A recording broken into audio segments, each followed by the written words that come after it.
Hello, இன்றைக்கி white sauce pasta எப்படி பண்ணுறதுன்னு பார்க்கலாம். இதுக்கு நான் எல்போ பாஸ்தா எடுத்திருக்கேன்.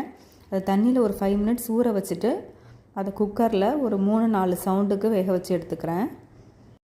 குக்கரில் வேக வைக்கலனாலும் நீங்கள் ஒரு பாத்திரத்தில் போட்டு கொஞ்சமாக உப்பு சேர்த்து வேக வச்சு வடித்து எடுத்துக்கலாம். இதுக்கு நான் குடமிளகா கொஞ்சம் 2-3 சின்ன வெங்காயம் பூண்டு எடுத்து கட் பண்ணி வச்சுருக்கேன். ஒரு பேனில் பட்டர் போட்டுட்டு அதில் இந்த காய்கறியை போட்டு சேர்த்து வதக்கிக்கோங்க.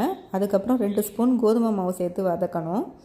மைதா மாவு இருந்தாலும் சேர்க்கலாம். நான் கோதுமை மாவு நல்லதுங்கிறதுனால அதை சேர்த்து வதக்குறேன். இப்போ அதில் 2 டம்ளர் காய்ச்சாத பாலை சேர்த்து நல்லா கட்டி இல்லாமல் கிண்டி விடுங்க. அதுக்கப்புறம் அதில் உப்பு சேர்த்துக்கலாம்.